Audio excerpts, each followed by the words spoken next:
Assalamualaikum warahmatullahi wabarakatuh. Perkenalkan, nama saya Mustari dengan nomor pokok mahasiswa 2021-01146. Program Studi Manajemen Fakultas Ekonomi dan Bisnis Universitas Muhammadiyah Mamuju. Pada kesempatan kali ini saya akan membahas mengenai Bursa Efek Indonesia. Untuk memenuhi salah satu tugas mata kuliah Bank dan Lembaga Keuangan, dosen pengampu Bapak Iwan Adi Nugroho, ST, SEMM. Bursa Efek adalah badan hukum yang mempunyai tugas sebagai sarana dalam melaksanakan dan mengatur jalannya kegiatan perdagangan efek yang ada di pasar modal. Sedangkan jika ditinjau dari segi perekonomian mikro bagi para anggota bursa atau emiten, Bursa Efek berfungsi untuk mendapatkan modal yang dapat digunakan untuk melakukan ekspansi usaha. Sementara dari segi ekonomi makro, Bursa Efek mempunyai peran penting untuk menggerakkan perekonomian negara. Jadi jika dalam perdagangan efek di pasar modal yang dilakukan di Bursa Efek menunjukkan hasil yang positif, maka gambaran tersebut dapat berakibat untuk tercapainya kinerja yang positif dalam perekonomian suatu negara. Demikian pula jika terjadi hal yang sebaliknya. Pada hakikatnya Bursa Efek adalah suatu pasar konvensional yang mempertemukan antara penjual dan pembeli.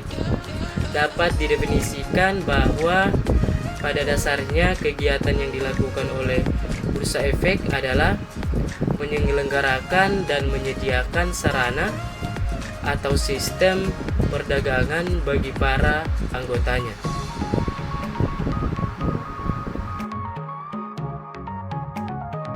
Menjadi bursa yang kompetitif dengan kredibilitas tingkat dunia.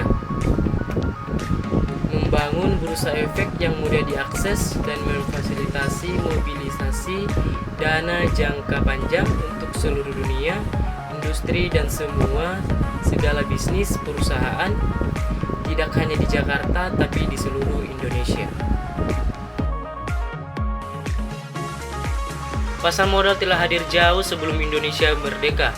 Pasar modal atau Bursa Efek telah hadir sejak zaman kolonial Belanda dan tepatnya pada tahun 1912 di Batavia. Pasar modal ketika itu didirikan oleh pemerintah Hindia Belanda untuk kepentingan pemerintah kolonial atau VOC.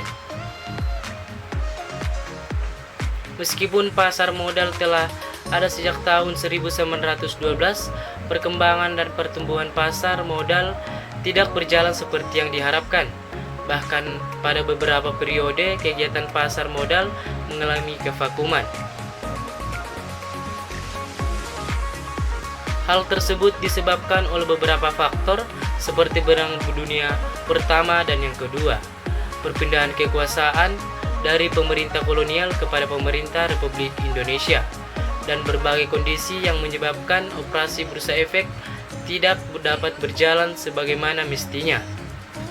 Pemerintah Republik Indonesia mengaktifkan kembali pasar modal pada tahun 1977 dan beberapa tahun kemudian pasar modal mengalami pertumbuhan seiring dengan berbagai insentif dan regulasi yang dikeluarkan pemerintah.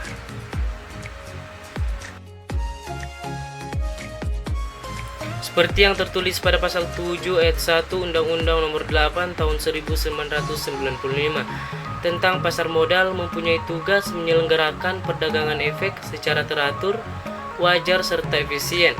Merupakan suatu proses transaksi perdagangan yang dilakukan berdasarkan pada aturan yang jelas dan dilakukan secara konsisten.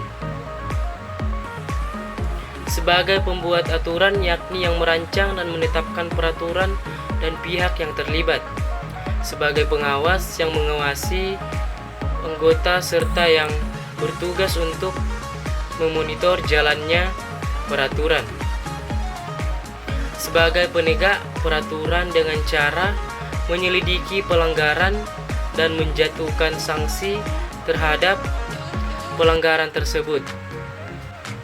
Bursa Efek mempunyai kewajiban untuk melindungi kepentingan para investor melalui sistem atau sarana pendukung serta mengawasi kegiatan para anggota Bursa Efek.